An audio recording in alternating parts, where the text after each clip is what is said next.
لا نحمده ونستعينه ونستغفره ونعوذ بالله من شرور أنفسنا ومن سيئات أعمالنا من يهده الله فلا مضل له ومن يضلل فلا هادي له أشهد أن لا إله إلا الله وحده لا شريك له وأشهد أن محمدا عبده ورسوله لا نبي بعده اللهم صل على سيد محمد وعلى آل سيدنا محمد.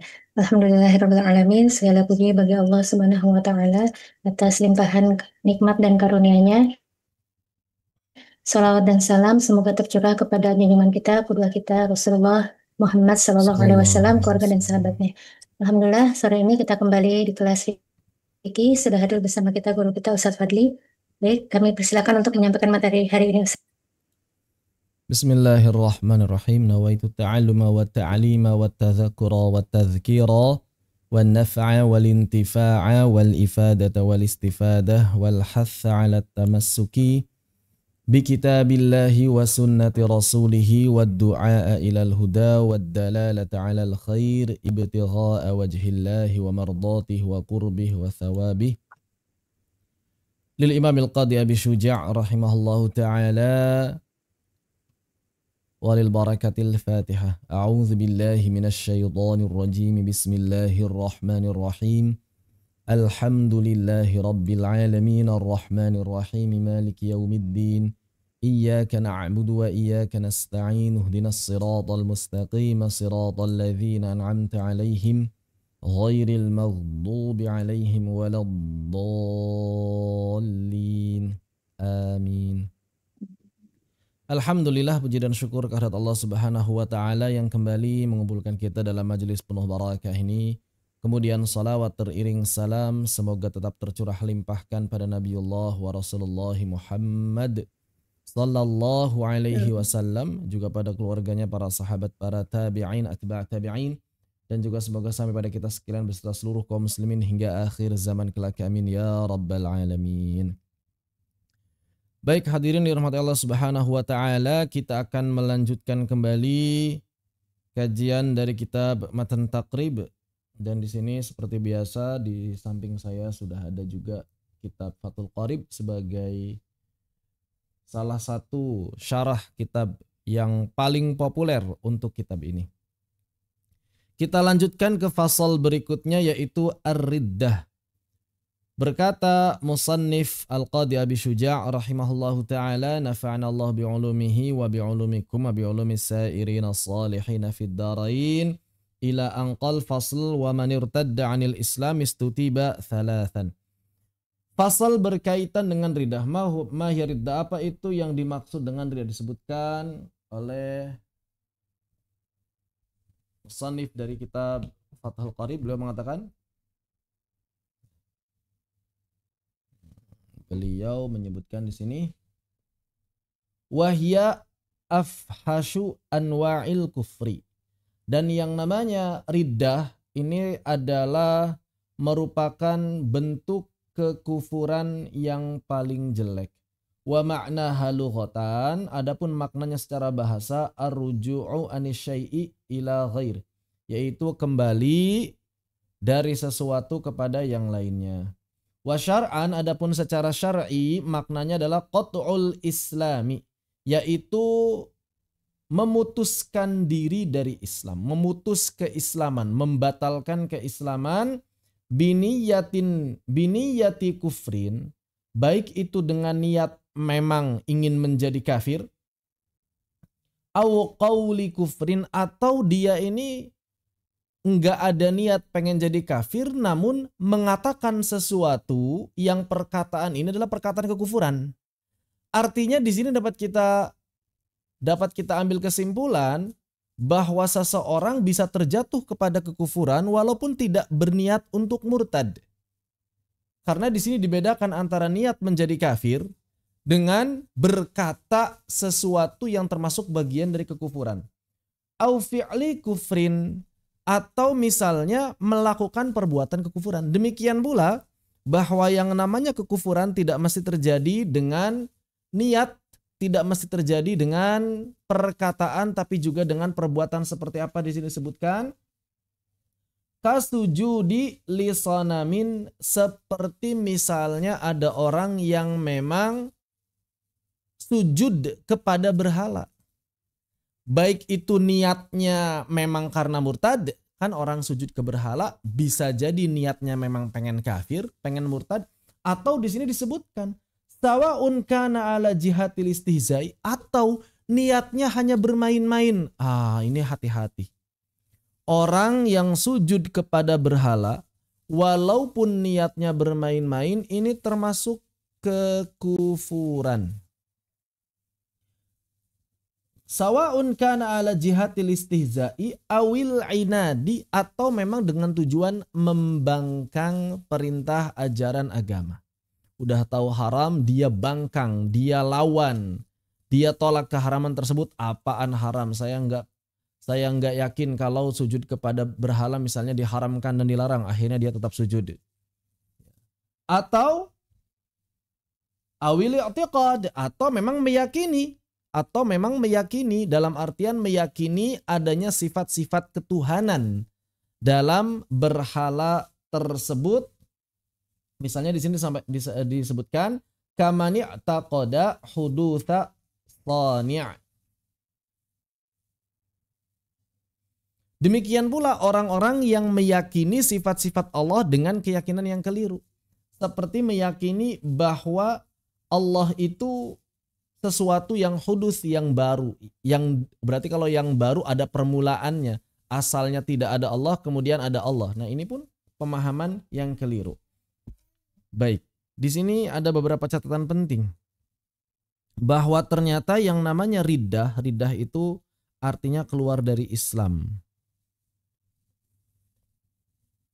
Riddah artinya keluar dari Islam, memutus Islam.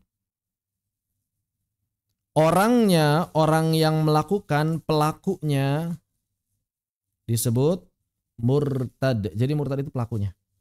Begitu. Riddah dapat terjadi baik itu dengan niat kufur, niat melakukan perbuatan kekufuran, niat untuk murtad, begitu. Atau tadi keyakinan-keyakinan yang menyimpang, keyakinan yang berlawanan dengan keimanan. Segala macam keyakinan yang berlawanan dengan keimanan ini termasuk keyakinan yang bisa membuat seseorang jatuh pada riddah. Yang ketiga juga bisa terjadi karena perkataan kekufuran.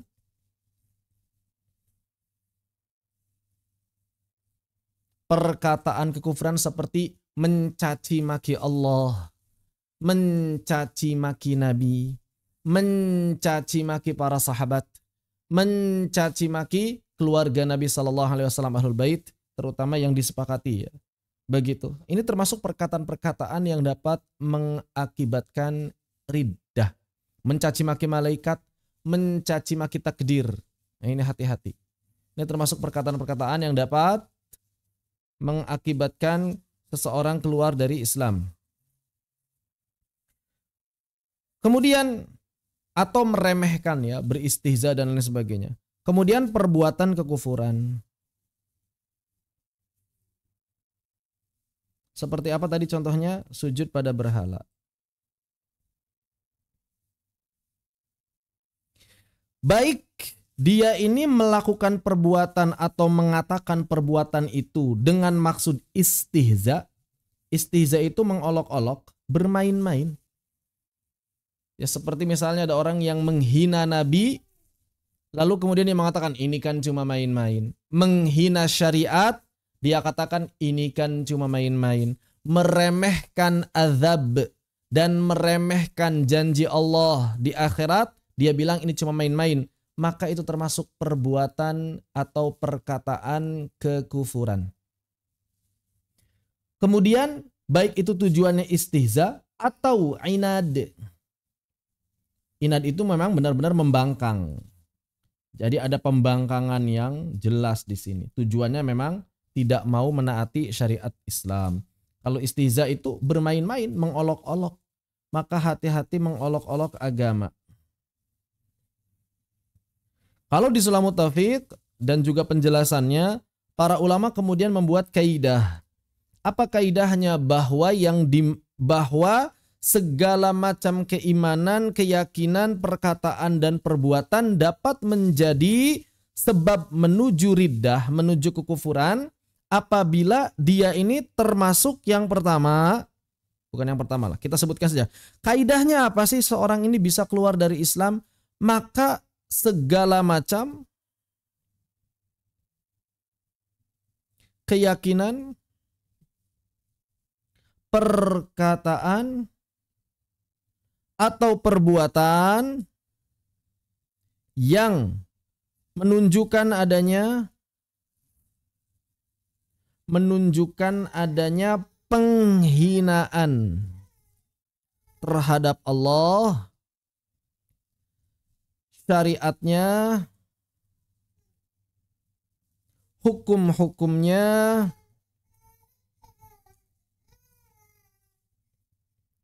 dan syiar-syiar agamanya.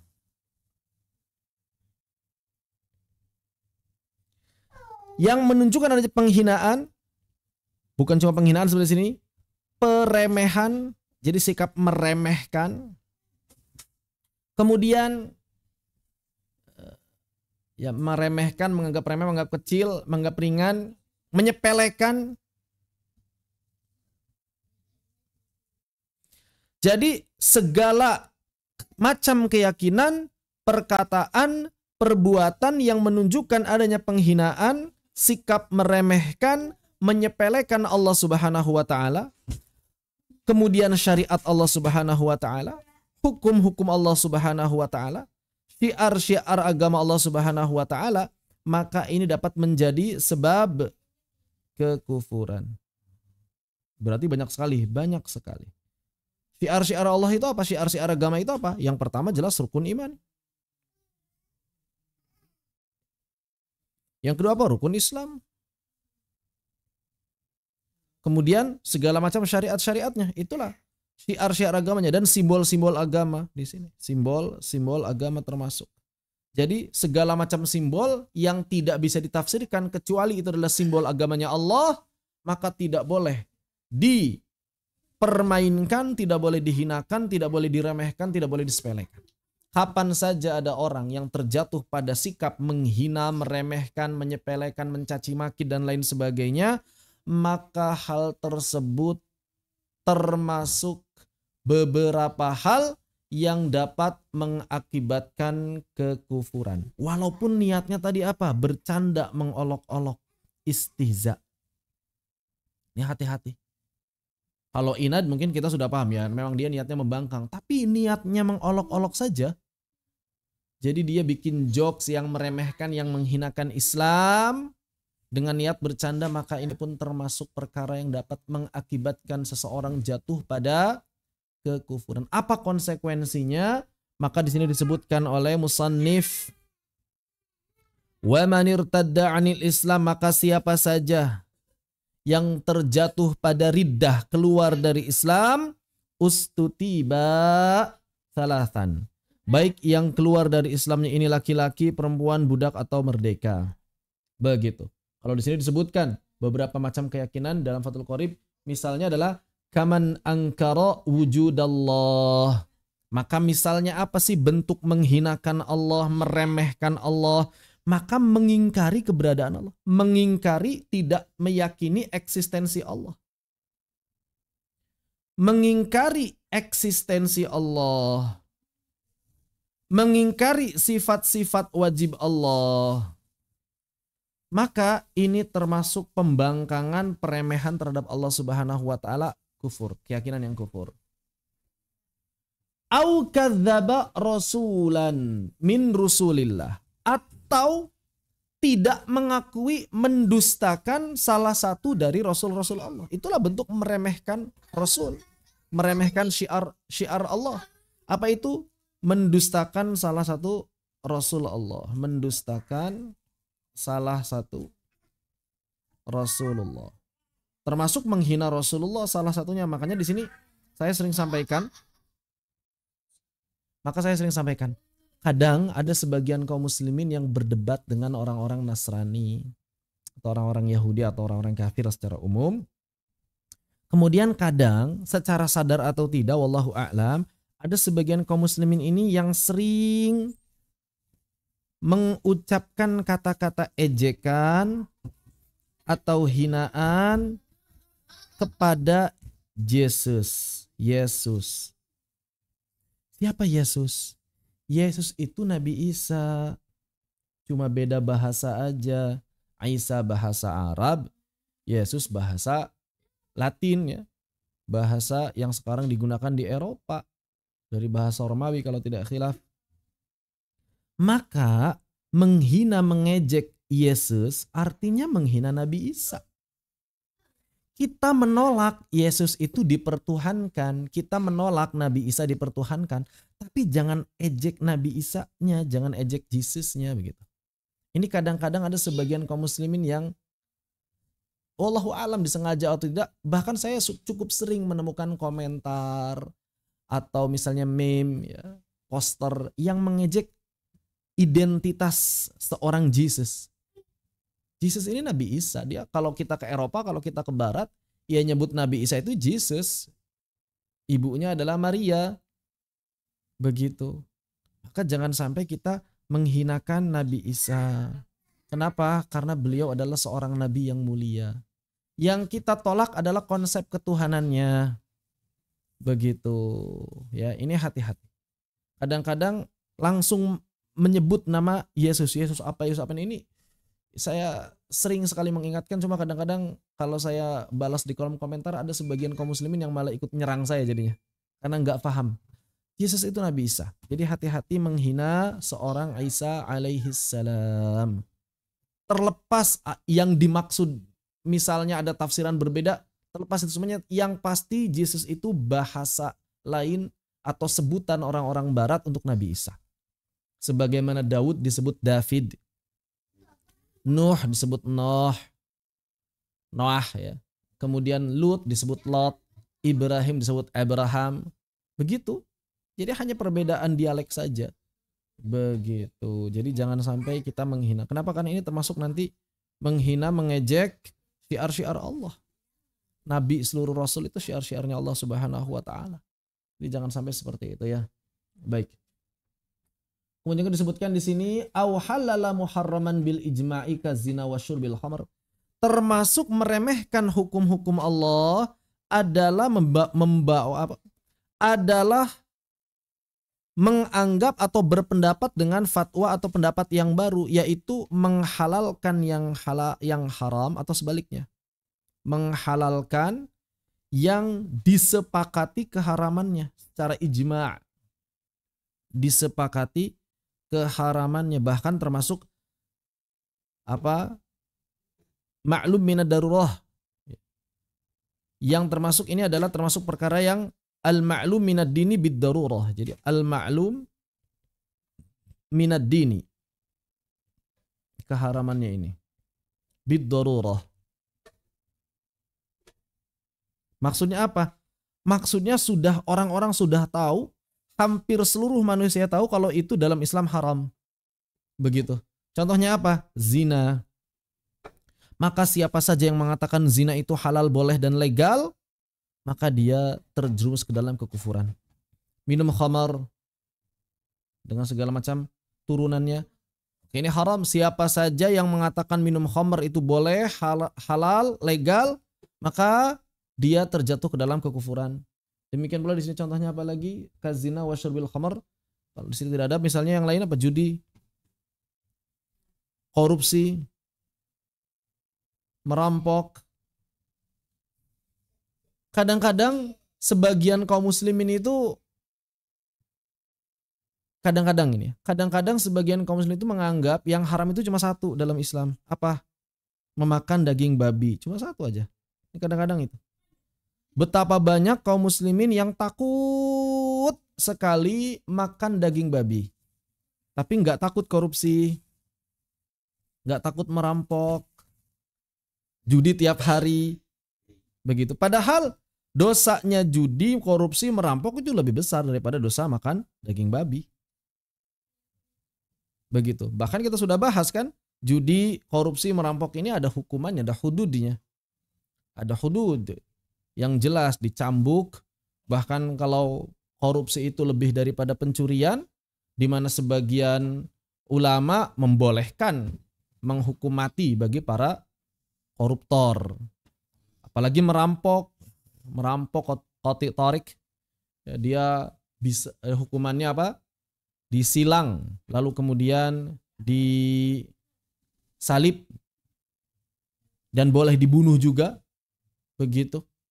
Sedangkan makan daging babi nggak sampai itu hukumannya. Cuma kadang-kadang sebagian kaum muslimin lebih takut makan daging babi daripada menghindari keharaman-keharaman yang lain. Ini jangan sampai seperti itu. Apalagi kalau menganggap yang haram-haram ini boleh atau halal. Wah, ini bahaya sekali.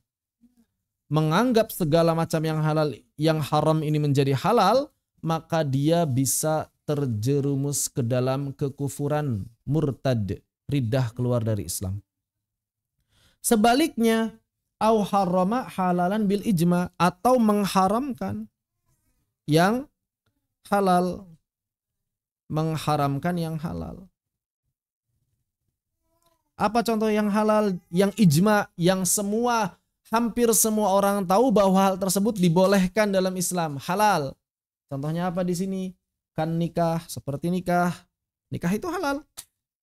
Mau nikahnya yang pertama, nikah yang kedua, nikah yang ketiga, nikah yang keempat, ini halal. Yang kelima, seterusnya baru haram.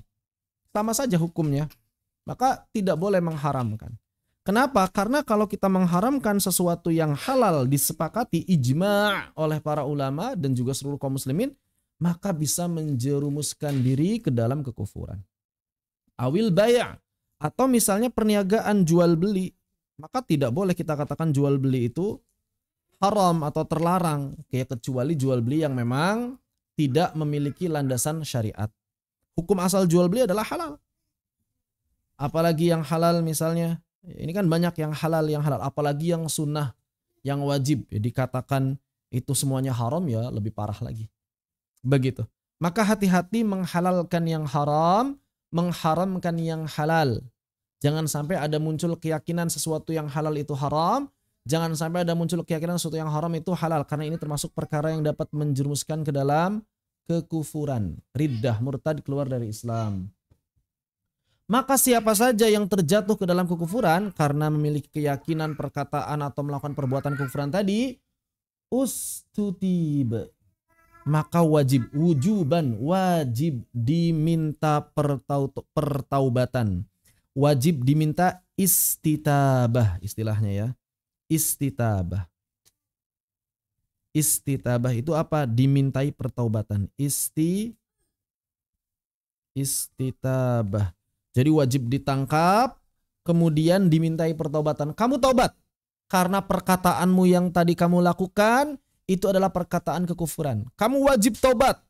Jadi harus disampaikan seperti itu. Kenapa? Karena keyakinanmu yang menghalalkan yang haram atau mengharamkan yang halal tadi adalah perbuatan kekufuran. Kamu harus bertaubat karena mengubah-ubah hukum Allah. Pencuri harusnya dipotong tangan, malah dipenjara 3 bulan. Ini menghinakan hukum Allah. Ya, seperti itu. Orang berzina yang harusnya ada hukumannya sesuai dengan hudud, di negeri kita misalnya diatur oleh orang-orang, hukumannya tidak seperti itu, menghinakan hukum Allah. Maka wajib dimintai pertaubatan, istitabah. Wujuban fil hali, fil asahi fihima. Maka wajib dimintai istitabah dengan segera. Jadi wajib segera ditangkap harusnya. Nyatanya kita tidak sedang berada di negeri yang bersyariat Islam. Makanya lagi-lagi saya ingatkan, yuk kita ramai-ramai syiarkan, terus suarakan, buat dunia ini berisik dengan seruan untuk menegakkan syariat Islam.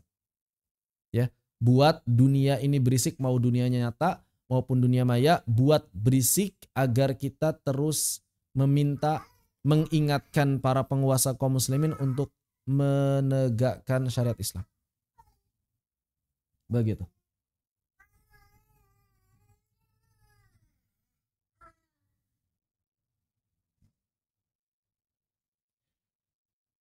Kemudian di sini disampaikan salasan. salah tata ayam, yaitu 3 hari. Waktunya 3 hari. Dikasih jangka waktu 3 hari. Kalau dalam jangka waktu 3 hari ini sudah ada perubahan, fa intaba, kalau dia bertobat ya sudah, walhamdulillah. Begitu. Fa intaba bi audihi ilal islami bi ayyuqirra bi syahadataini alat tartibi bi ayyumina billahi awalan summa bi rasulihi fa in akasa seterusnya. Maka kalau dia bertobat, alhamdulillah sudah tidak ada hukuman baginya. Bagaimana cara bertobatnya? Yaitu dengan kembali mengikrarkan 2 kalimat syahadat secara tertib. Ikrar 2 kalimat syahadat secara tertib, berurutan. Allah dulu baru Rasulnya. Alhamdulillah sampai tobat 3 hari saja. Jadi boleh dipenjara 3 hari. Sampai kapan? Sampai dia tobat atau tidak mau tobat.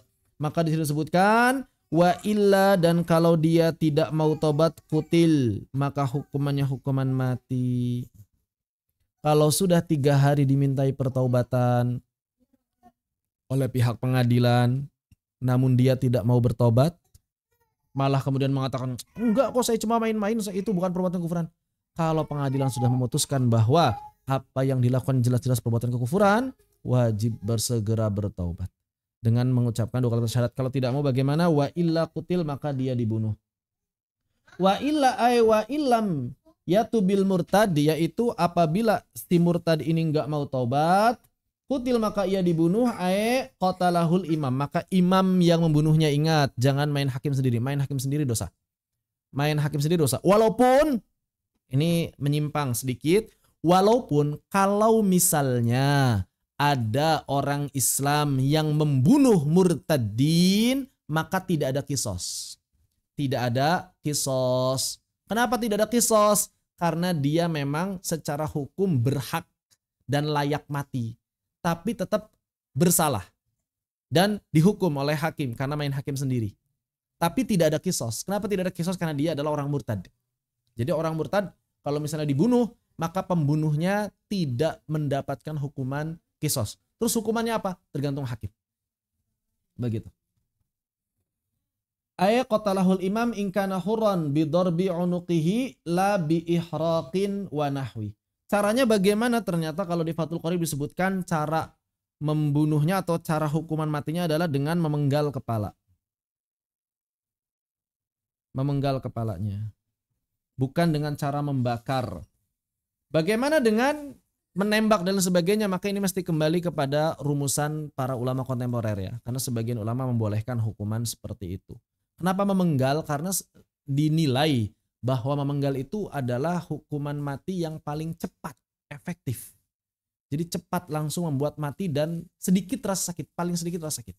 Maka kalau misalnya ditemukan ada cara lain yang lebih sedikit lagi rasa sakitnya, langsung kontan mati begitu, maka itu bisa jadi pilihan yang dipilih ya, alternatif selain memenggal kepalanya.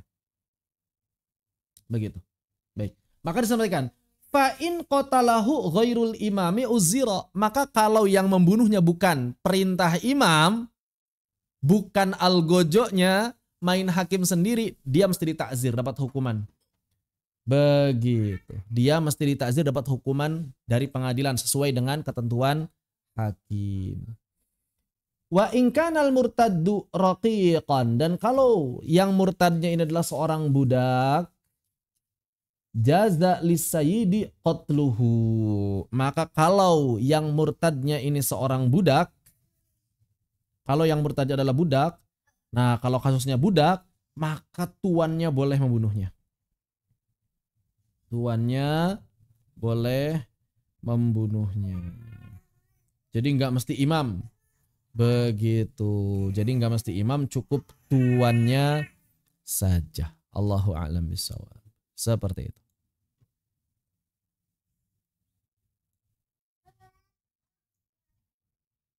Sebentar ini.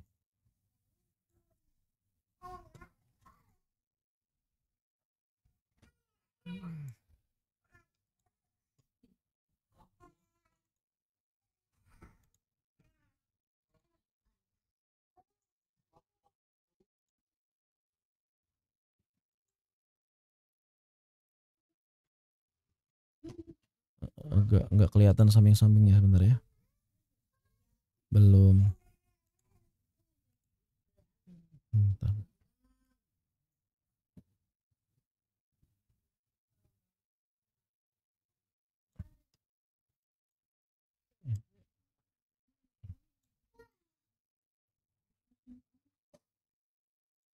Ini lagi bersihin ini bentar dulu ya, Afan.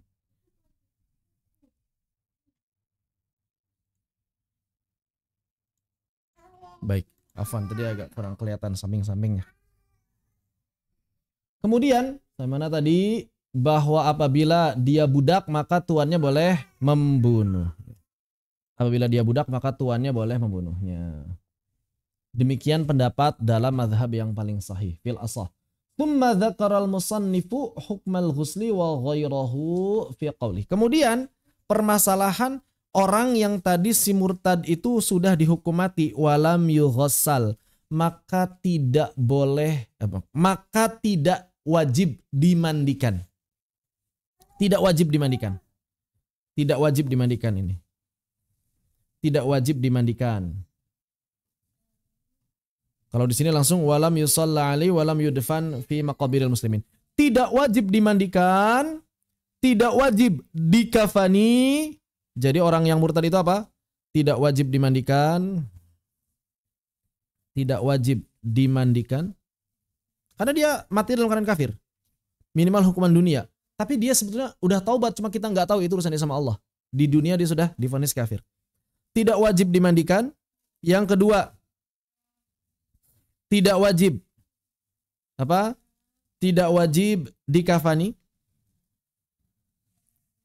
Kemudian kalau di sini apa lagi tadi? Walam yusalla ali, maka haram disolati. Di sini haram disolati. Haram disolati. Jadi beda. Ini di sini lam yughassal, tidak dimandikan, maksudnya tidak wajib dimandikan. Begitu. Kemudian juga tidak wajib dikafani, tapi walam yusalla alaihi maksudnya haram disolatkan. Jadi beda ya. Orang-orang yang mati dalam keadaan kafir, murtad, keluar dari Islam, non-muslim, haram disolatkan. Haram solatkan. Demikian pula walam yudfan fi maqabiril muslimin. Demikian pula haram dikubur di pemakaman kaum muslimin. Haram dikuburkan di pemakaman kaum muslimin. Begitu. Jadi orang yang murtad lalu dihukum mati, maka jenazahnya tidak wajib dimandikan, boleh kalau mau dimandikan. Tidak wajib dikafani, boleh kalau mau dikafani. Terus haram disolatkan. Maka siapa saja yang menyolati itu dosa besar, bahkan bisa kufur. Sebagian ulama mengatakan siapa yang sudah tahu keadaan dia kafir, mati dalam keadaan kafir, kemudian ada orang yang sengaja nyolatin dia, ini bermain-main terhadap syariat. Apa bermain-main terhadap syariat? Kufur. Begitu. Juga haram dikuburkan di pemakaman kaum muslimin. Bahkan tidak wajib dikubur sebetulnya. Ya mau dilempar ke laut pun nggak masalah. Begitu. Ini hukumnya orang yang murtad. Wal'iyadzu billah thumma na'udzubillah min dzalik. Pelajaran yang paling penting dalam bab ini adalah bahwa ternyata kemurtadan itu dapat terjadi tanpa niat pelakunya. Ini penting. Sebagaimana disebutkan Al-Fathul Qarib, bisa terjadi karena niatnya mengolok-olok bermain-main saja. Maka wajib bagi kita memahami perkara-perkara yang dapat menjadi sebab seseorang murtad keluar dari Islam. Nah ini kalau misalnya kita ingin belajar yang sederhana saja, perkara-perkara apa saja yang bisa membuat seorang keluar dari Islam, ini cukup baca kitab Sulamut Taufiq. Begitu, kitab Sulamut Taufiq ila mahabbatillahi alat tahqiq. Begitu. Tapi kalau misalnya ingin lebih detail bisa Al-I'lam biqawatil Islam, Imam Ibnu Hajar Al-Haytami. Seperti itu. Allahu a'lam bissawab. Kemudian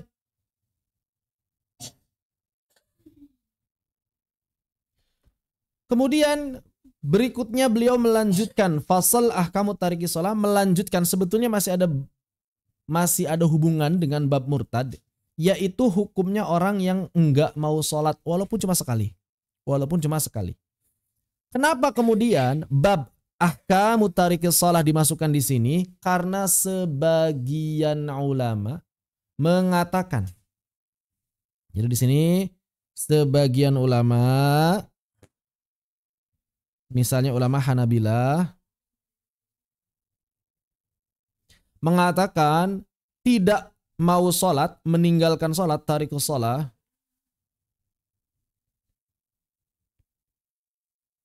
itu kufur, mutlak. Kufur secara mutlak. Maksudnya secara mutlak itu apa? Terserah alasannya apa. Pokoknya nggak sholat kafir. Sholat 5 waktu ya, sholat wajib. Sholat 5 waktu. Maka menurut mazhab Hanabilah, siapa saja yang sengaja enggak mau sholat, walaupun cuma 1 waktu dari 5 waktu ini, dan dia enggak mau tobat, enggak merasa bersalah, baik alasannya karena malas, baik alasannya karena enggak yakin itu wajib, sama saja dia kafir, keluar dari Islam, murtad, bukan Islam lagi. Orang yang enggak mau sholat menurut madhab Hambali, kafir, murtad, keluar dari Islam.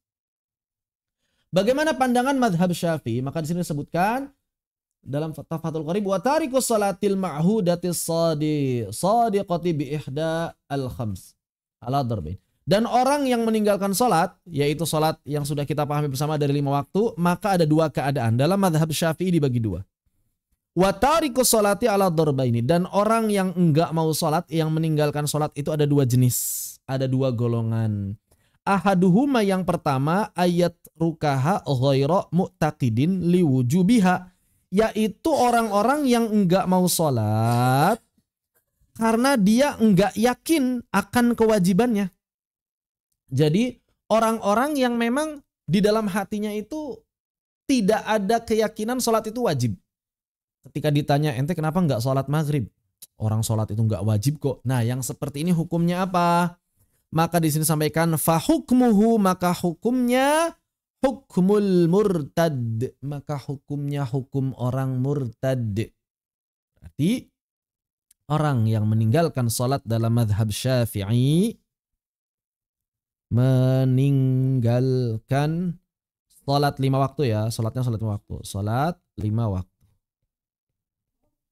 Maka ada 2, yang pertama adalah orang yang meninggalkan sholatnya itu tidak meyakini kewajibannya.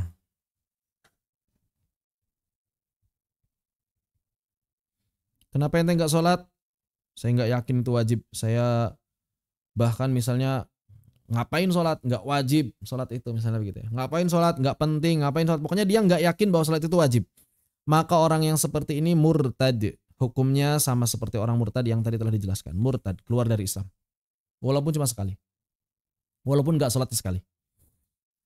Adapun yang kedua, nah tadi ahaduhuma, oke, kemudian yang kedua di bawah berarti. Wathani, adapun yang kedua, ayat rukaha kasalan.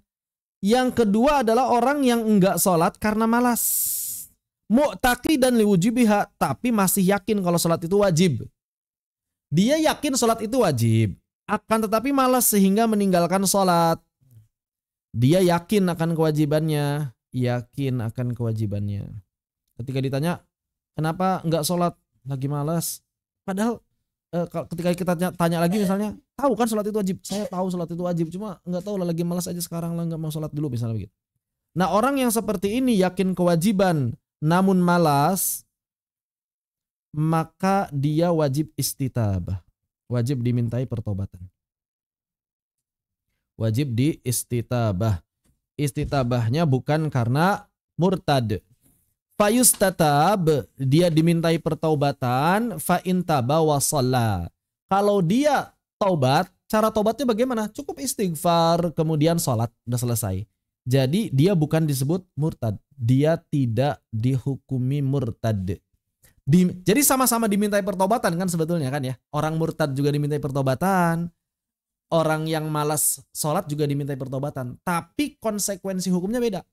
Orang yang murtad dimintai pertobatan itu untuk kembali ke dalam Islam. Sedangkan orang yang nggak mau sholat karena malas dimintai pertaubatan itu agar dia bertaubat dari meninggalkan sholatnya. Lalu kemudian setelah itu dia beristighfar, ya berjanji tidak mengulangi dan melaksanakan sholat. Tidak perlu syahadat lagi di sini. Kenapa tidak perlu syahadat lagi? Karena orang yang meninggalkan sholat disebabkan malas dalam mazhab Syafi'i dinilai masih muslim. Orang yang murtad tadi, orang yang murtad kalau dia tidak mau tobat bagaimana? Dihukum mati dan mati dalam keadaan kafir. Ya, tidak wajib dimandikan, tidak wajib dikafani, haram disalatkan, haram dikuburkan di kuburan kaum muslimin. Lalu bagaimana orang yang kemudian meninggalkan sholat karena malas?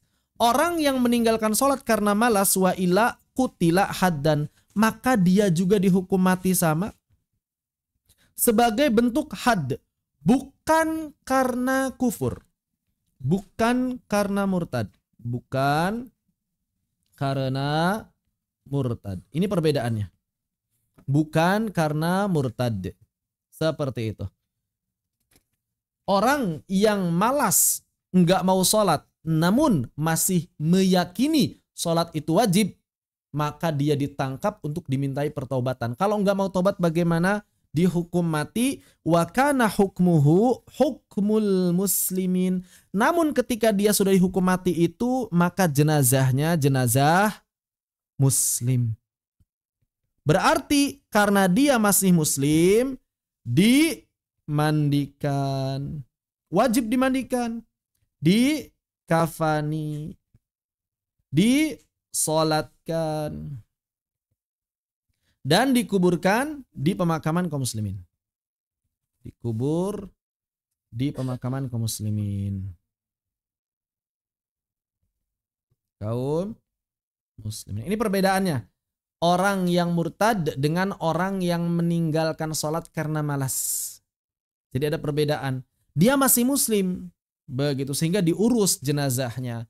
Adapun orang yang murtad atau tadi orang yang enggak mau sholat karena memang dia sudah tidak yakin akan kewajiban sholat, maka orang yang seperti itu hukumnya hukum murtad, tidak dimandikan, tidak wajib dimandikan, tidak wajib dikafani, haram disolatkan, haram dikuburkan di pemakaman kaum muslimin. Dan tambahan satu lagi yang penting, beberapa hukum di dunianya adalah bahwa orang yang murtad ketika dia dihukum mati tidak mewarisi, tidak mewariskan.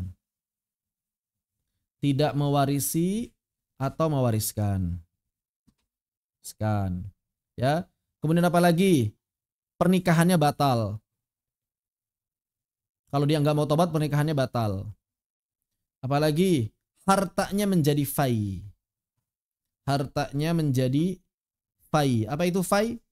Fai itu mirip ghanimah, mirip harta rampasan perang. Tapi yang didapatkan melalui hal-hal seperti ini bukan melalui perperangan. Jadi fai ini harta rampasan perang, fai ini harta rampasan yang didapatkan tidak melalui perang. Kalau ghanimah, harta rampasan yang didapatkan melalui perang. Disita semua harta yang dimiliki oleh orang murtad ini kalau dia tidak mau bertobat. Adapun orang yang meninggalkan sholat karena malas, ia tidak, pernikahannya tidak batal, masih mewariskan, kemudian hartanya pun tidak menjadi fai. Seperti itu, wallahu ta'ala a'lam. Demikian. Apabila ada yang ditanyakan sebelum kita lanjutkan ke bagian berikutnya, dipersilahkan. Karena sudah masuk hukum yang baru sebetulnya bagian berikutnya. Yang diskusikan silakan. Boleh silakan. Jika ada orang kafir yang penampakannya yang kita lihat baik sekali gitu ya, baik, tapi dia sampai akhirnya mati dalam keadaan kafir, apakah kita bisa membuat penilaian bahwa sebenarnya dia bukan orang baik yang sehingga Allah tidak memberikan dia hidayah? Itu yang pertama.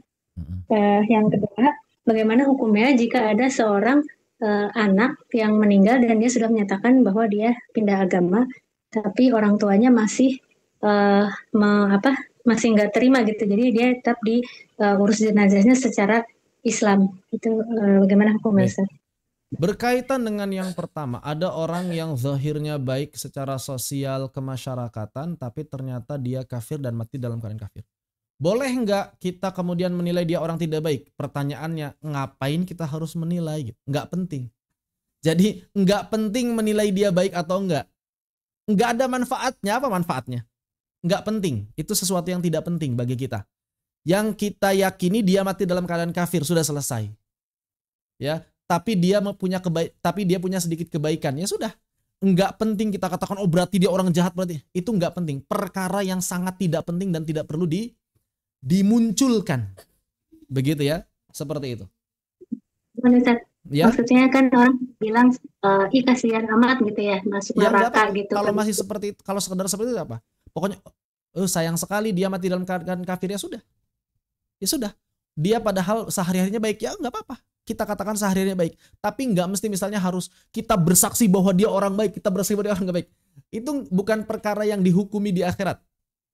Jadi tidak ada persaksian kita. Nggak penting persaksian kita. Yang dinilai oleh Allah Subhanahu wa taala bagi kita adalah apa yang tampak. Ketika dia meninggal dalam keadaan kafir, maka pokoknya hukumnya hukum orang kafir. Maka yang penting tadi, jangan apa? Jangan disolatkan, jangan dikubur di pemakaman kaum muslimin. Masalah baik nggak baik itu mah bukan sesuatu yang ya bukan sesuatu yang apa? Bukan sesuatu yang substansial. Mau disebut baik ya memang keseharian baik. Mau disebut tidak baik karena kafir misalnya, ya dia juga memang mati dalam keadaan kafir. Tapi nggak perlu gitu. Buat apa kita harus ngomongin masalah seperti itu, orang yang sudah meninggal. Kalau misalnya dijadikan pelajaran, silakan.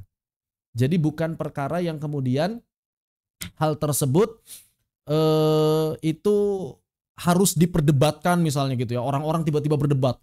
Dia kok bisa ya orang baik tapi mati dalam keadaan kafir, apakah dia asal nggak baik? Itu perkara yang nggak penting sama sekali. Abu Thalib kurang baik apa sama Nabi? Abu Thalib kurang baik apa sama Nabi? Tapi beliau mati dalam keadaan kafir, ya sudah. Kebaikannya sudah Allah balas, tapi kekufurannya juga akan Allah balas di akhirat. Demikian pula orang-orang kafir yang baik secara sosial. Kebaikannya pasti akan Allah balas dan sudah dibalas di dunia, dan kekufurannya akan Allah balas di akhirat. Enggak penting bagi kita memperdebatkan apakah dia orang baik atau tidak baik. Itu kembali kepada urusan Allah Subhanahu wa taala. Begitu ya? Seperti itu. Karena banyak kadang-kadang memang ya orang-orang, ada orang baik meninggal tapi dia kafir, akhirnya berdebat sebenarnya dia orang baik atau enggak? Ngapain begitu berdebat seperti itu? Enggak penting. Ya. Jadi perkara yang tidak ada manfaatnya sama sekali. Makanya saya katakan itu perkara yang sangat tidak penting, tidak substansial. Enggak ada manfaatnya sama sekali. Enggak ada manfaatnya sama sekali kita misalnya mengatakan dia baik atau tidak baik. Pokoknya dia punya kebaikan, namun dia mati dalam keadaan kafir, udah selesai. Begitu ya? Allahu a'lam bishawab. Yang kedua, bagaimana kalau misalnya ada orang yang jelas-jelas sudah murtad, lalu orang tuanya kemudian mengurus jenazah tersebut yang meninggal dalam keadaan murtad tadi dengan cara Islam, maka haram. Maka haram. Orang tuanya wajib taubat. Orang tuanya wajib taubat kalau dia memang anak yang sudah baligh, yang sudah mukallaf, menyatakan sendiri murtad dan tidak diketahui pertaubatannya, lalu meninggal dunia dalam keadaan murtad, dalam keadaan kafir, haram diurus dengan tata cara Islam. Bagaimana kalau orang tuanya maksa? Dosa orang tuanya. Apalagi kalau misalnya maksa-maksa orang buat sholat. Na'udzubillah. Maka harus dikasih tahu, nggak boleh nyolatin mereka. Nyolatin mereka kalian bisa ikutan murtad. Begitu. Harus tegas. Tapi di anak saya tidak ada ikatan yang lebih kuat daripada ikatan akidah. Berarti dia lebih cinta anaknya daripada Allah. Ya, hati-hati. Tidak ada ikatan Nabi kita daripada ikatan akidah. Makanya orang Islam itu harus belajar akidah. Kenapa? Karena kalau nggak belajar akidah begitu tuh. Akhirnya apa? Akhirnya hukum itu pakai perasaan. Akhirnya hukum itu nggak pakai syariat Islam, pakai perasaan. Ini nggak boleh. Tidak diperbolehkan. Pokoknya kita ikuti aturan yang ada, SOP yang ada dalam fikih. Zahirnya, karena yang dalam Islam itu yang dilihat zahirnya. Apa yang tampak. Yang tidak tampak itu urusan dia sama Allah. Pokoknya yang tampak tidak ada satupun manusia yang bersaksi bahwa dia telah kembali kepada Islam. Nggak ada nih. Dan yang tahu, yang jelas dia mati dalam keadaan kufur, ya sudah. Jangan disolatkan, jangan dikubur di kuburan kaum muslimin. Kalau mau dimandikan silakan, mau dikafani silakan. Wallahu taala a'lam. Barakallahu fikum. Demikian. Khair. Kecuali kalau dia Ustaz, masih anak kecil ya, bukan bertanya. mukallaf. Kalau bukan mukallaf masih muslim. Kalau belum mukallaf, walaupun dia bilang murtad segala macam masih muslim. Begitu. Baik, silakan Sada. Ya, Ustadz, yang tadi ketika ada orang yang meninggalkan sholat, tapi dengan alasan karena malas, berarti lalai gitu ya Ustadz ya. Itu kan dia cukup bertaubat, kemudian untuk sholat yang ditinggalkannya dikodok begitu ya Ustadz? Betul. Makanya di sini disampaikan fa intaba wa shalla. Cara tobat itu dengan sholat. Sholat apa? Sholat yang ditinggalkan. Seluruh sholat yang ditinggalkan? Yap, seluruh sholat yang ditinggalkan. Tapi sudah 5 tahun yang lalu, ya sudah silahkan kodoklah sholat 5 tahun tersebut. Caranya bagaimana? Bebas semampunya. Apakah mengkodok sholat itu sholat maghrib harus dilaksanakan sholat maghrib? Enggak, bebas. Waktunya bebas kapan saja semampunya. Boleh dicicil? Boleh. Boleh sekaligus? Boleh, silahkan. Begitu. Ya dimanfaatkan saja waktu yang ada selama 5 tahun ke depan, berarti minimal kan kalau sehari 1 waktu sholat. Begitu. Jadi supaya gampang ya kayak tadi, habis sholat maghrib waktu ini, habis sholat maghrib kemudian jangan sholat sunnah dulu, jangan ada sholat sunnah dulu, sholat kodok dulu. Kodok maghrib, ntar habis sholat isya, kodok isya. Karena yang ditinggalkannya 5 tahun, maka berarti sholatnya pun 5 tahun. Kalau misalnya dia melaksanakannya itu sehari 2 kali waktu sholat, maka berarti ya 2,5 tahun setengahnya kan. Sebelum maghrib dia kodok, kemudian sholat maghrib berjamaah, sholat maghrib yang hari itu, setelah maghrib dia kodok lagi. Berarti sehari dapat 2 kodok, maka berarti 2,5 tahun. Kalau sehari 4 kodok ya berarti dikurangi lagi. 1 tahun sekian bulan. Terus seperti itu. Begitu. Maka seluruh sholat yang ditinggalkannya wajib diqadha. Dan ini pendapat 4 mazhab. Jadi 4 mazhab sepakat bahwa orang yang males-malesan, lalai, enggak mau sholat di masa jahiliyahnya padahal dia muslim, maka ketika dia bertaubat wajib membayar hutang sholat. Makanya kita kasih tahu anak-anak yang belum baligh, jangan sekali-kali ninggalin sholat karena capek kalau nanti punya banyak utang sholat. Begitu. Wallahu a'lam bishawab. Demikian. Ustadz izin tanya. Boleh? Yang terjadi itu sebaliknya. Jadi ada yang menjadi masuk Islam, tapi keluarganya tidak tahu.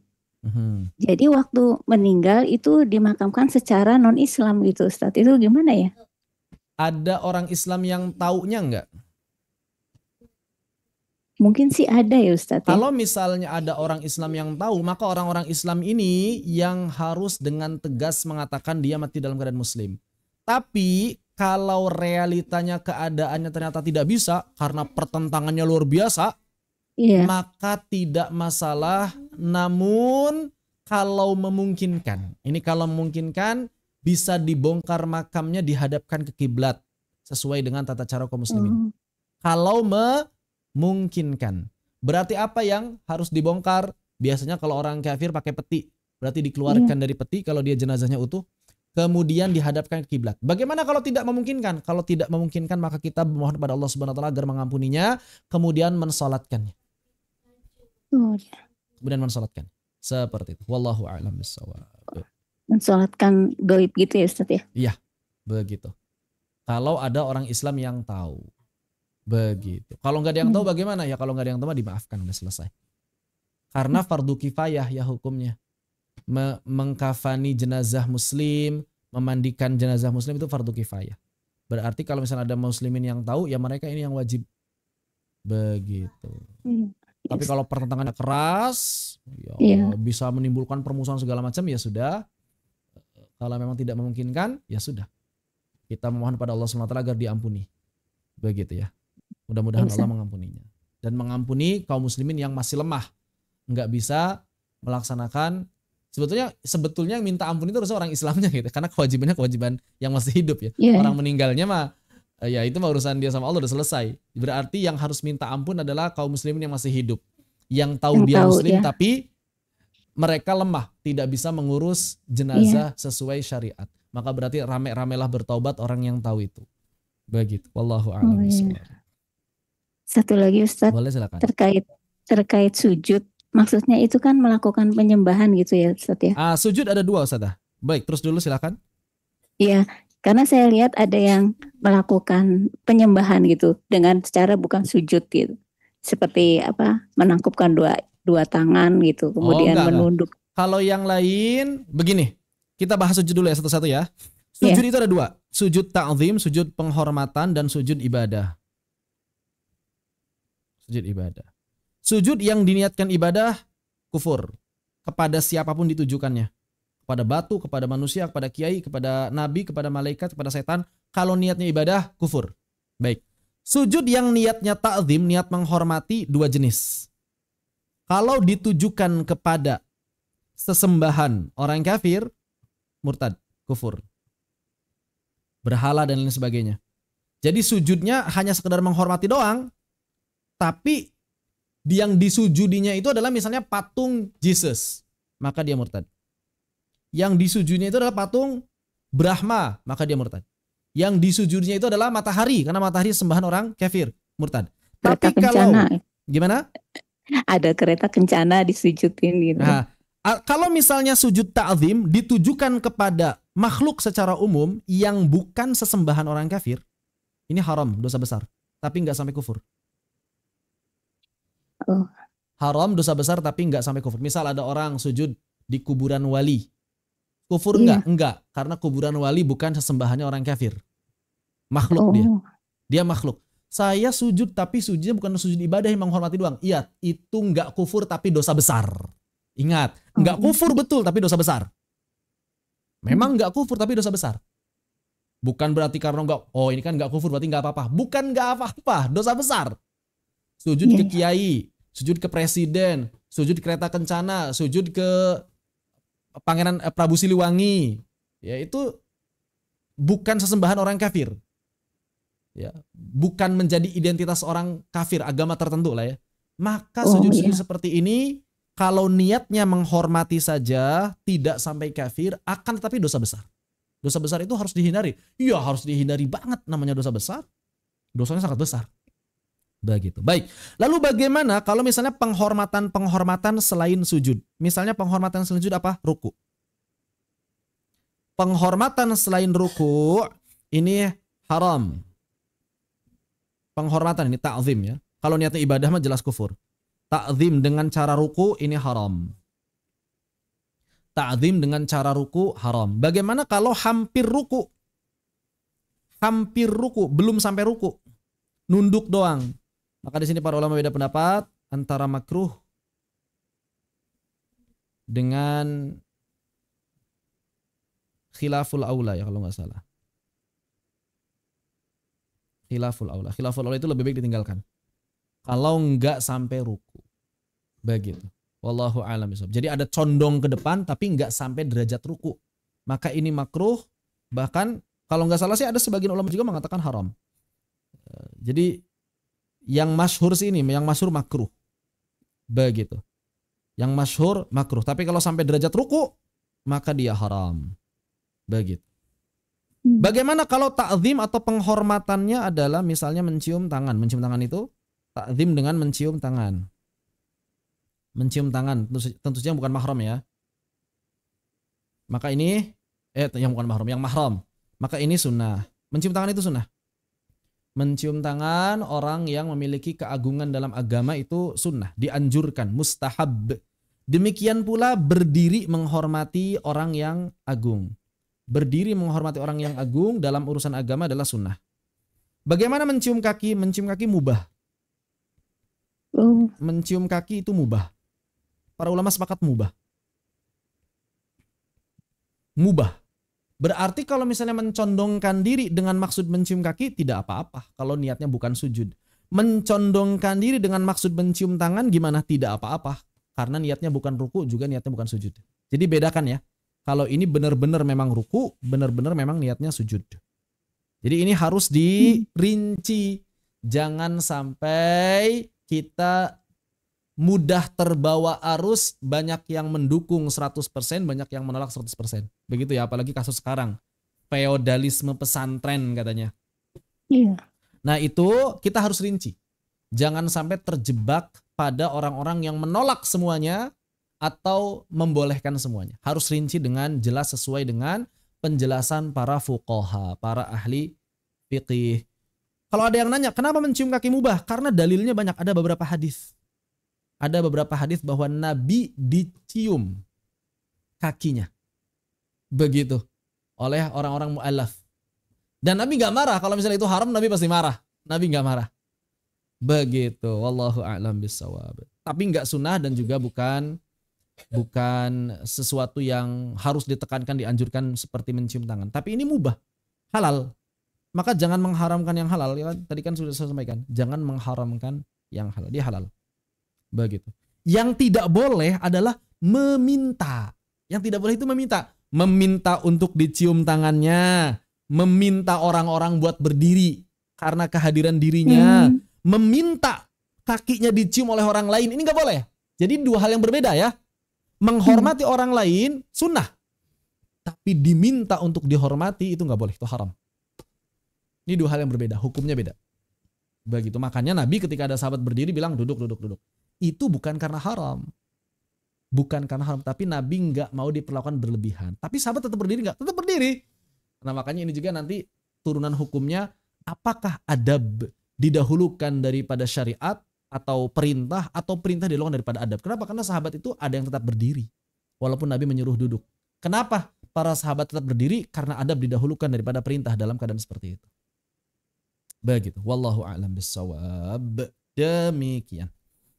Kalau bentuk penyembahannya itu selain ruku dan sujud itu, kalau misalnya maksudnya penyembahan itu ibadah, maka sekecil apapun ibadah itu kufur, udah pasti. Oh ya. Misal penyembahannya itu hanya sekadar mempersembahkan bangkai lalat. Bangkai lalat sebesar apa sih? Ini ada hadisnya, hadis lalat istilahnya ya. Jadi dalam hadis lalat ini dikisahkan, Nabi mengisahkan ada dua orang yang melewati sebuah negeri. Nah di negeri itu, di gerbangnya itu ada berhala. Di gerbangnya ada berhala, kemudian kata para penjaganya, siapa yang lewat sini wajib memberikan sesembahan sekecil apapun walau hanya dengan seekor lalat. Maka dua orang ini yang satu memberikan persembahan, yang satu enggak mau. Yang satu kata Nabi memberikan sesembahan, dia kafir, kufur. Adapun yang tidak mau dia dihukum mati, dia syahid kata Nabi SAW. Begitu. Jadi kalau niatnya memang ibadah, maka walaupun hanya bangkai lalat itu kufur. Tapi kalau niatnya sekadar ta'zim, menghormati, ini haram. Jadi tergantung niatnya juga ya. Jadi niatnya apa nih? Niat ta'zim atau ibadah. Kalau ibadah itu sekecil apapun sudah haram. Sudah kufur. Karena niatnya ibadah dia. Begitu. Wallahu a'lam bissawab. Demikian. Syukron Ustaz. Afwan, barakallahu fiik. Ada yang tanya? Itu. Ada lagi yang tanyakan, silakan. Punten Ustadz, itu tadi kitabnya kitab apa ya Ustadz? Yang mana? Yang apa? Tadi Ustadz bilang apa yang dirinci itu Ustadz? Yang hukum-hukum ini maksudnya? Iya. Ya kitab-kitab fikih banyak yang nggak cuma satu kitab. Nggak, tadi yang Ustadz sebutin apa itu ya? Saya nggak nyebut kitab kalau ini untuk rinci. ngebahas ini. Atau itu rincian-rincian yang tadi, rincian-rincian perkara-perkara yang dapat membuat seorang murtad. Betul. Nah, itu al-i'lam. Al-i'lam. Itu kalau yang mau tebal. Kalau yang kecil Sulamut Taufik aja. Oh.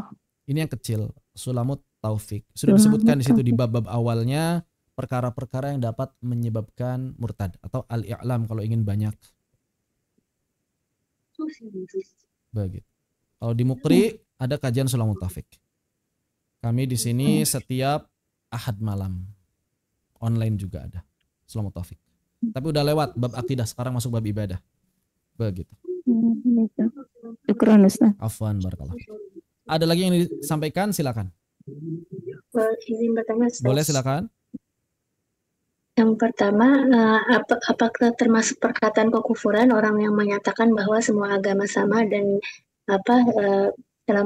semoga beristirahat dengan tenang untuk orang-orang kafir gitu, padahal dia tahu dia bukan Islam gitu. Itu apa termasuk perkataan kekufuran? Yang kedua, bagaimana hukumnya orang yang tidak mempercayai tentang qada sholat. Jadi cukup itu aja, banyakin sholat sunnah gitu. Sunnah ya. Ya Baik. itu bagaimana Ustaz? Tadi kalau nggak salah kita sudah sampaikan ya. Yang pertama berkaitan orang yang mengatakan seluruh agama sama. Nah, kita kembali ke kaidah. Kembali ke kaidah seseorang bisa kufur. Mana tadi? Kaidah seseorang bisa kufur itu adalah gimana tadi? Kaidah seseorang bisa kufur. Nah, ini ya. Segala macam keyakinan, perkataan, perbuatan yang menunjukkan adanya penghinaan, sikap meremehkan atau menyepelekan Allah, syariat Allah, hukum-hukum Allah, dan syiar-syiar agamanya, serta simbol-simbol agama Allah Subhanahu wa taala. Coba, menurut pengertian ini, masuk nggak orang yang mengatakan seluruh agama sama? Masuk. Jelas masuk. Ya. Itu sama saja meremehkan hukum Allah Subhanahu wa taala yang mengatakan bahwa inna dina indallahil Islam. Begitu. Juga berarti kalau misalnya ada orang mengatakan seperti itu akan banyak menolak ayat, akan banyak menolak hadis yang mengatakan orang-orang kafir itu finnari jahannam khalidina fiha. Abada bahkan. Orang-orang kafir itu jelas innalladzina, surat pendek lah, surat Al-Bayyinah. Innalladzina kafaru min ahlil kitab wal musyrikina finnari jahannam ulaika hum syarul bariyah. Ya. Finari jahannam khalidina fiha ulaikum syarul bariyah. Udah jelas. Ini di surah yang pendek aja. Bahwa orang kafir, mau dia itu ahlul kitab atau selain ahlul kitab, musyrik yang lain, maka mereka finari jahannam khalidina fiha ulaika hum syarul bariyah. Kurang jelas apa ayat ini? Begitu kan? Hadis banyak sekali. Ayat-ayat Al-Quran kalau misalnya ada orang mengatakan seluruh agama sama apanya nih? Sama apanya? Sama ajarannya? Jelas beda. Islam mengajarkan tauhid, sedangkan agama yang lain mengajarkan syirik. Apalagi? Misalnya Islam akan menghantarkan manusia kepada surga, sedangkan agama yang lain menghantarkan manusia kepada neraka. Banyak bedanya, nggak bisa dikatakan semua agama sama. Kemudian semoga beristirahat dengan tenang. Ini doa ya. Mendoakan orang kafir itu haram. Mendoakan orang kafir itu haram. Enggak boleh. Mendoakan orang kafir yang sudah meninggal dunia. Saya ralat, mendoakan orang kafir yang sudah meninggal dunia haram. Bagaimana kalau mendoakan orang kafir yang masih hidup? Dianjurkan. Kita doakan orang-orang kafir ini supaya masuk Islam. Begitu. Tapi kalau sudah meninggal dunia tidak. Haram. Demikian ya. Seperti itu. Allahu ta'ala a'lam. Tadi yang kedua apa, Afwan? Yang salat qada, Ustaz. Bagaimana kalau ada orang yang meyakini sholat qada tidak wajib? Apakah kufur? Tidak kufur. Tapi dia harus diingatkan. Kenapa tidak kufur? Karena ini bukan ijma'. Katanya 4 mazhab. Betul, ini pendapat 4 mazhab. Tapi ada sebagian kecil ulama. Sebagian kecil ulama yang mengatakan tidak wajib diqadha. Tidak wajib qadha. Tapi ini pendapat yang kurang selamat dan afdolnya jangan dipopulerkan. Tidak wajib qadha. Kenapa jangan dipopulerkan? Karena bikin orang malas. Allah, enak begitu tuh. 5 tahun gak sholat. Sekarang tinggal sholat. Yang 5 tahunnya gak ngapa-ngapain kan itu jadinya. Bikin orang malas. Ini jangan. Khawatirnya nanti akan ada unsur menyepelekan hukum Allah nantinya. Khawatirnya ke depannya. Maka lebih baik kita populerkan pendapat yang 4 mazhab. 4 mazhab. Ini kalau udah 4 mazhab kan kita mau ngambil mazhab yang mana gitu. Kalau selain mazhab yang 4 sebetulnya kan begitu. Tapi memang diakui atau tidak ya ada sebagian kecil ulama yang mengatakan tidak wajib qadha. Tapi itu pendapat minoritas yang hendaknya sebaiknya jangan diamalkan. Kecuali begini, buat orang-orang yang memang sudah sepuh ya. Yang sholat wajib aja susah. Nah, orang-orang seperti ini ya udah enggak apa-apa, bilang aja sama mereka, enggak apa-apa, kakek, nenek, mudah-mudahan Allah mengampuni kalau memang enggak sanggup qadha, minimal sholat yang sekarang aja dilaksanakan. Nah, misalnya begitu. Tapi kalau yang masih muda-muda mah pakai 4 madhab. Toh masih bisa sholat sunnah, masih bisa makan, masih bisa nongkrong, masih bisa main HP. Harusnya diisi semuanya dengan qadha, begitu ya. Jadi justru kebalik tuh kalau misalnya ada orang yang bilang lebih baik memperbanyak sholat sunnah. Justru orang yang punya hutang sholat wajib, jangan sholat sunnah dulu. Kalau kamu masih bisa melaksanakan yang sunnah, kenapa nggak melaksanakan yang wajib? Begitu kan harusnya logikanya kan begitu. Ngapain melaksanakan yang sunnah kalau yang wajib masih ada hutang? Ganti sholat sunnahnya dengan sholat qadha, itu lebih enak. Pekerjaannya sama, tapi mendapatkan pahala wajib. Pahala wajib lebih besar juga. Begitu. Wallahu a'lam ya. Jadi kalau pendapat yang kedua ini sebaiknya diarahkannya buat orang-orang yang sudah lemah, para orang tua, orang-orang yang memang benar-benar udah nggak sanggup lah. Itu nggak apa-apa, kita kasih apa namanya ya, kasih busyra, kasih kabar gembira kakek nenek. Alhamdulillah ada sebagian ulama yang membolehkan. Bukan membolehkan, ada sebagian ulama yang mengatakan nggak perlu qadha, udah nggak apa-apa. Tapi kalau yang muda-muda mah jangan. Muda-muda 4 mazhab aja. Demikian wallahu a'lam. Ada yang tanyakan kembali, silakan.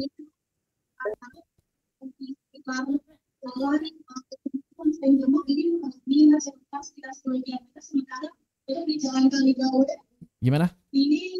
Ini ada yang mau bertanya atau gimana ini? Enggak ya? Boleh tidak kita mengqadha 2 kali karena kita tidak ingat jumlah yang kita lalaikan dulu? Oh, maksudnya diqadha 2 kali itu bagaimana? Saya nggak paham. Sehari 2 kali. Kalau sehari, 1 hari mengqadha sholat, jangankan 2 kali, 100 kali aja boleh.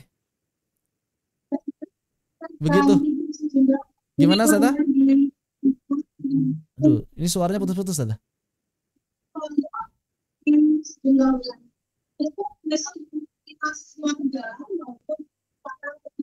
Suaranya putus-putus.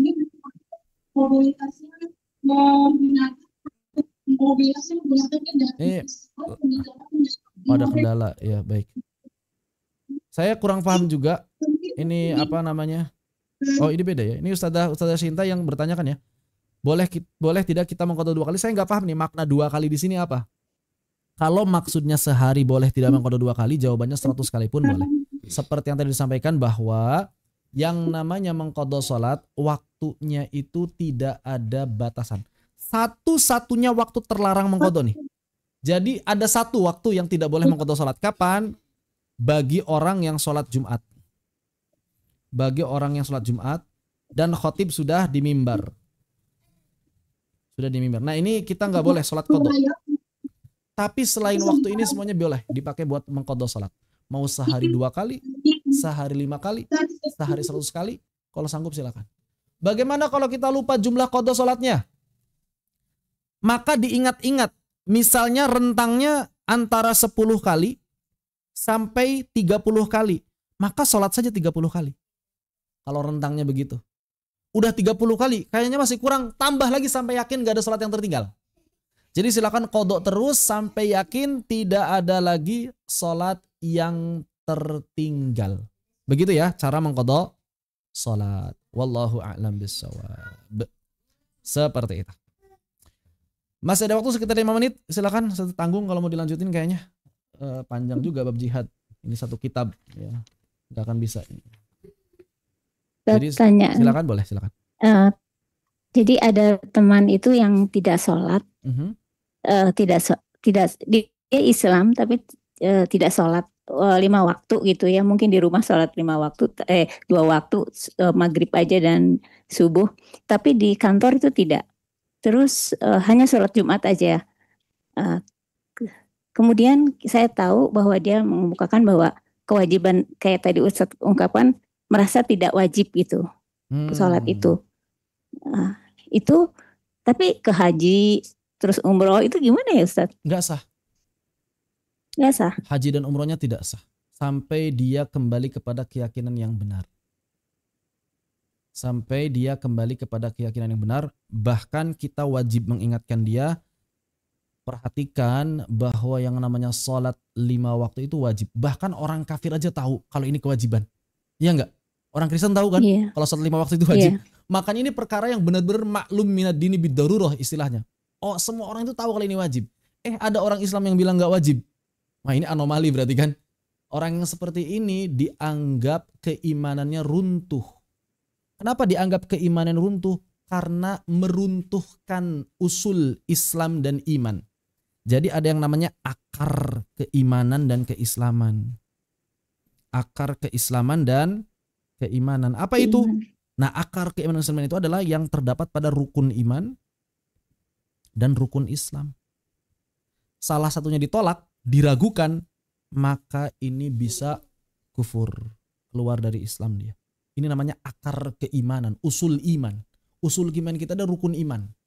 Kemudian ada usul Islam kita. Apa itu syahadat sampai meyakini rukun Islam yang lain sesuai dengan ketentuan. Bahwa semuanya adalah wajib. Meyakini kewajiban sholat, meyakini kewajiban zakat, meyakini kewajiban puasa di bulan Ramadan, meyakini kewajiban haji. Kalau hilang keyakinan tersebut, maka hilang keimanan. Walaupun cuma satu, yang runtuhnya maka semuanya runtuh. Kenapa? Karena dalam keimanan itu butuh yang namanya tasdiqul jazm. Keyakinan yang sempurna yang menghujam. Tidak boleh ada keraguan sedikit pun. Ini harus diperjelas. Ya, memang kelemahan kaum muslimin hari ini adalah lemah dalam bab iman justru. Ibadahnya rajin tapi bab imannya lemah. Ada yang nolak kewajiban salat, ada yang nolak kewajiban zakat, ada yang nolak takdir. Begitu kan? Ini memang bencana yang sangat besar yang menimpa kita kaum muslimin. Makanya saya juga sering mengingatkan ya kepada bapak-bapak yang suka khutbah, para ustadz yang suka khutbah, nggak usah melebar kemana-mana sebetulnya bab khutbah itu. Masalah usul iman aja dibenerin. Kewajiban meyakini apa yang memang wajib sebagai kewajiban itu lebih penting daripada perkara-perkara yang lain. Seperti itu. Karena akar permasalahan itu di situ. Kenapa banyak orang yang kemudian tidak berislam dengan benar? Ya karena akidahnya nggak benar. Mereka nggak paham akar keimanan mereka sendiri, mereka nggak paham. Kalau akarnya hilang bagaimana? Runtuhlah pohon manapun nggak punya akar.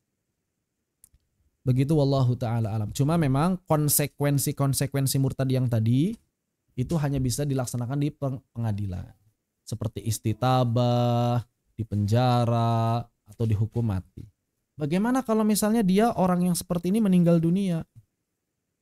Maka orang-orang yang tahu keadaannya dan yakin bahwa dia belum bertaubat, saya tahu sekali dia ini enggak meyakini kewajiban sholat. Maka orang yang tahu seperti itu berarti tidak perlu ikut ngurus jenazahnya. Boleh ngasih tahu yang lain? Boleh. Tapi dalam keadaan seperti ini orang yang lain nggak wajib harus yakin dan percaya. Karena kita bukan hakim. Ya, karena kita bukan hakim. Tapi kita yang sudah tahu dan yakin, enggak, mohon maaf. Kalau melayat saya melayat, tapi untuk nyolatin, untuk ngantrin ke kuburan, apalagi membiarkan di kuburan kaum muslimin, mohon maaf saya enggak. Tapi kalau ziarah, kalau melayat aja nggak apa-apa. Orang kafir asli pun nggak apa-apa kalau melayat. Gimana?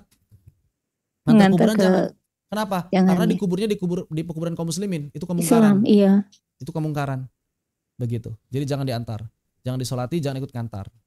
Begitu. Tapi kalau sekadar melayat nggak apa-apa. Kita boleh tuh ngasih tahu ke yang lain. Saya atau misalnya sekadar kabar lah. Seingat saya tuh dia belum taubat loh. Dulu dia keyakinan itu nggak yakin kalau sholat itu wajib, nggak yakin kalau puasa itu wajib, misalnya begitu. Maka saya nggak mau, mohon maaf, nyolatin. Oh gitu ya, misalnya yang lain. Yang lain gimana? Ya yang lain itu ada pilihan karena mereka nggak tahu secara langsung. Kecuali kalau kita hakim di pengadilan, diketok, truk, dia mati dalam keadaan murtad. Nah orang-orang udah nggak boleh lagi ada yang menyelisihi pendapat hakim. Seperti itu, wallahu ta'ala a'lam. Demikian saja. Ya, syukron Ustaz. Afwan. Semoga Allah Subhanahu wa taala menjaga keimanan, keislaman kita semuanya, menjaga keimanan, keislaman keluarga kita, saudara-saudari kita, anak-anak kita, orang-orang tua kita yang masih hidup dan orang-orang tua kita yang meninggal. Semoga Allah Subhanahu wa taala menerima iman dan Islamnya, menerima amal salehnya. Amin amin ya rabbal alamin. Allahumma rabbana afrigh 'alaina sabran wa thabbit aqdamana wansurna 'alal qawmil kafirin. Allahumma ighfir lana wa liwalidina warhamhum kama rabbawna shighara. Rabbana hab lana min azwajina wa dhurriyyatina qurrata a'yun waj'alna lil muttaqina imama. Rabbana zalamna anfusana wa illam taghfir lana wa tarhamna lanakunanna minal khasirin. Rabbana atina fid dunya hasanah wa fil akhirati hasanah wa qina adzabannar wa adkhilnal jannata ma'al abrar ya arhamar rahimin. Allahumma shalli afdhalas salati ala asadi makhluqatika sayyidina Muhammad wa ala alihi washabihi wasallam adada ma'lumatika wa kalimatika wa madzakaraka dzakiruna wa ghafalan dzikrul ghafir. Bismillahirrahmanirrahim. Wal 'asr innal insana lafi khusr illa alladziina amanu wa 'amilus shalihati wa tawassaw bil haqqi wa tawassaw bis sabr. Wassalamualaikum warahmatullahi wabarakatuh. Waalaikumsalam warahmatullahi wabarakatuh. Terima kasih Ustaz atas ilmunya. Baik, alhamdulillah ibu-ibu, kita cukupkan untuk hari ini. Insyaallah kita bertemu lagi.